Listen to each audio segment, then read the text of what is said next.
What's up, everybody? I know that the whole Twitter sphere has gone to capping college basketball because there's like 8,000 games a day. So I figured if you want to get a little bit of NBA action, you might need a little direction because you're spending all your time looking at the NCAA. So I'm going to break down 4 games for you today. The first 2 I've already made picks, and the last 2 I'm going to, but there's some news I'm waiting on, which we'll talk about. So let's get into it. First one is Sacramento and San Antonio. 2 teams that are not always amazing to watch. Sacramento's been kind of fun. I don't love watching the Spurs. But in this game, I am taking over 220 at minus 110. I already made a bet on this, and here's why. First of all, both teams are really in an optimal scoring situation tonight. Sacramento at home scores 109 points a game. On the road, 111, almost 112, 111.8. And they give up 106.8 and give up 112.2 on the road. They're on the road, which is so a +4 difference in terms of between their scoring and the points they give up. San Antonio, not to run through all the same numbers, but same numbers for them in terms of road versus home. They're home tonight, but for them, there's a +12 difference between home and road. So both these teams are in a situation to score more than they normally do by quite a significant amount. Also, both teams play faster in this situation. Sacramento's 0.25 faster in pace, and San Antonio is 0.53 faster in pace. So it's not a big pace up, but a little bit compared to the normal. Sacramento is 3-2 to the over on the road. San Antonio 3-0-1 to the over, so they have yet to go under when they're at home. All that adds up to what I see as an over in this game. The Spurs haven't really taken a scoring hit without Jakob Poeltl. It seems like they're kind of rolling at the same level. My number here is 226. I got it at 220, so I'm taking the over for all those reasons. You might want to roll with me or not. All right, second one is Indianapolis. Dude, okay. I've said I live in fucking Indiana, and I've said Indianapolis Pacers on like every video I do. I don't know why I keep saying that.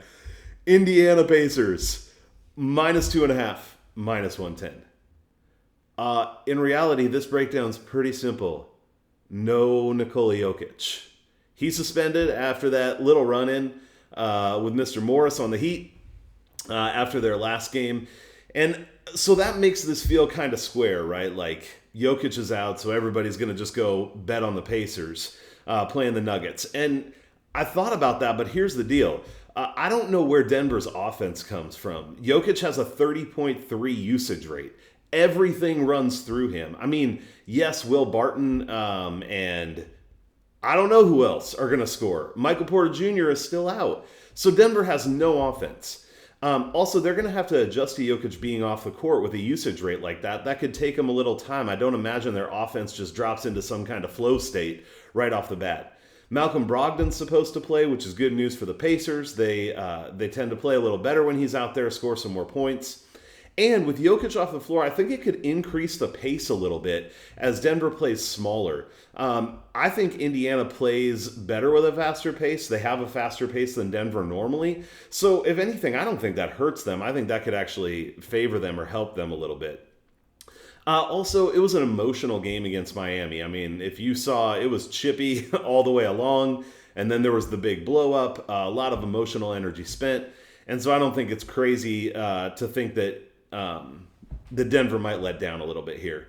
So if Jokic was playing, I would have aligned this around a pick'em. I might have gone Denver -1, and I just think he's worth more than 3 or 4 points to this team, especially with Michael Porter Jr., who hasn't been playing well anyway, but with him off the court, I mean, I think he's worth 5, 6, 7 points minimum. I just think Denver is going to struggle to score. So I took Indiana, not Indianapolis, -2.5. -110.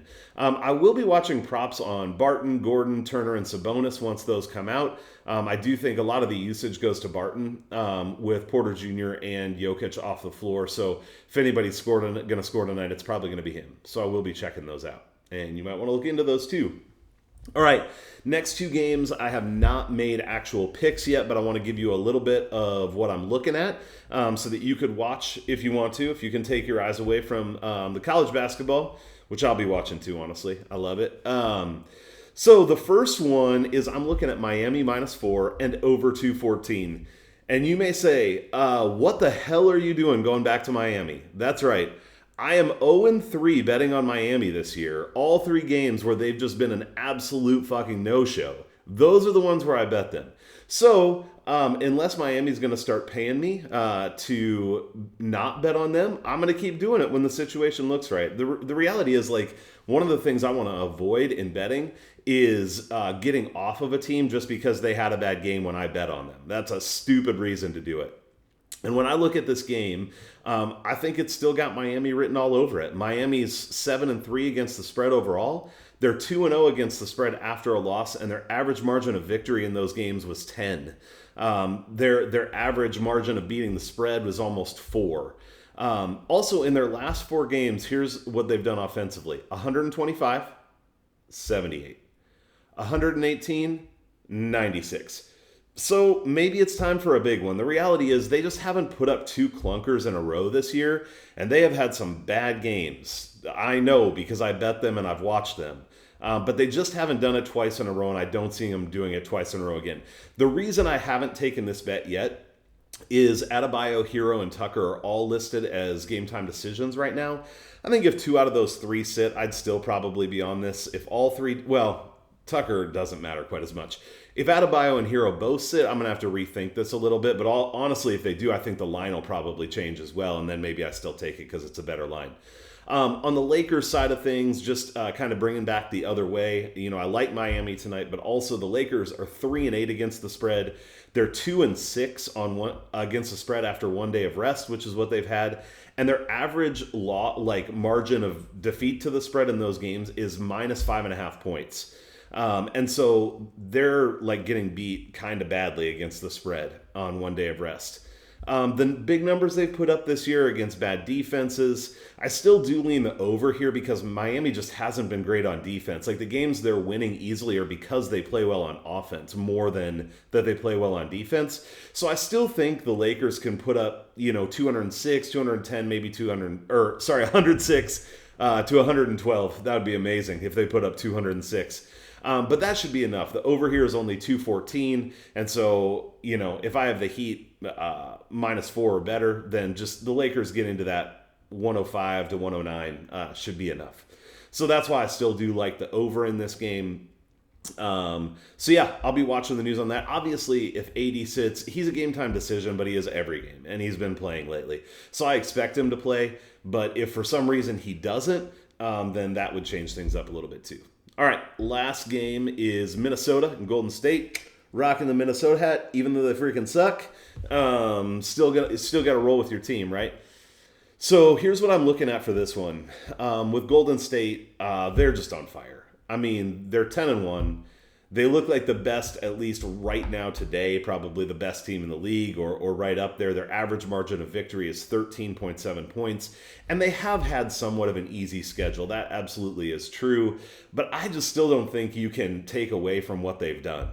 They're at least right up there at the top.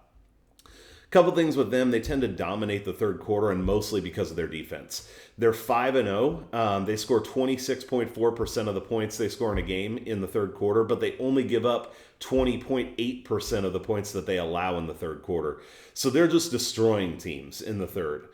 They do give up almost 56% of their points in the first half, so they tend to let teams kind of hang with them, stick around.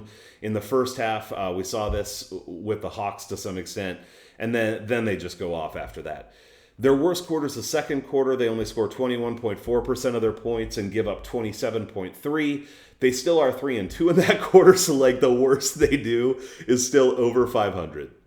For Minnesota, they're coming off an emotional overtime loss to Memphis. If you saw Karl Anthony Towns hit the last second 3 to push it to overtime, they were ecstatic. They got down, came back in overtime, ended up losing. So emotionally and physically, that's going to get to them a little bit, I think. They're only 2-7 against the spread, 1-4 on 1 day of rest, and they're losing to the spread by 8.9, almost 9 points a game when they're on 1 day of rest, which is what they have now, and they're coming off that emotional overtime game. They're also 1-4 against the spread off a loss, which they just had. Where do we look for any value on Minnesota? So I would say number one, they score 54% of their points in the first half, so they are a better first half team than second half team. In the second half, three of their last five, listen to this, in three of their last five, they scored 44, 39, and 27 points. I don't even know how you have a 27-point half in the NBA. That's like not even amazing for a quarter. So in the second half, they just suck bad. They're 0-5 in the fourth quarter of their last five. They just gave up a 16-point lead with 7 minutes left to Memphis. So basically, Minnesota can stick around in the first half. I think they're a little better with D'Angelo Russell on the floor, but they are terrible in the second half. So here's how I'm going to approach this game. Just some things I'm looking at. Again, I haven't made any bets here, and I'm going to see what the lines are on some of these different things when they come out. I might take a dog shot on Minnesota in the first half. It's going to depend how big that number is. I'm going to want plus 200 or more for sure, and really north of that would be good. I don't expect them to win the first half, but I do think that they probably win the first half like 35% of the time, something like that. So I think there could be some value there. Look at Minnesota's second half under at halftime because, like I said, they've been terrible in the second half. I will get out the fucking hammer for Golden State in the second half if this game is anywhere close because I think if it's already out of reach, then you're not going to get a good number. But if it is anywhere close, Golden State, I think, destroys Minnesota in the second half. I may still take the pregame spread on Golden State. I'm thinking about that. I just wonder if maybe I can get a little bit better number if I have a little patience, but I may lose the number that's out there right now too. And then I may take the pregame under. Minnesota's 2-7 to the over this year, and Golden State is 3-7. So these teams do tend to go under. But I also think I may get a better number on that if I wait until after the first quarter when both of these teams tend to score some points and maybe hit the under after that. That's what I'm looking at. Would love if this is helpful if you would give me a like, a subscribe, leave a comment, tell me how you're approaching these games, what you like today in the NBA if you have anything. And I will see you on Twitter. That is at NBA Attack with 1A, and I will see you there.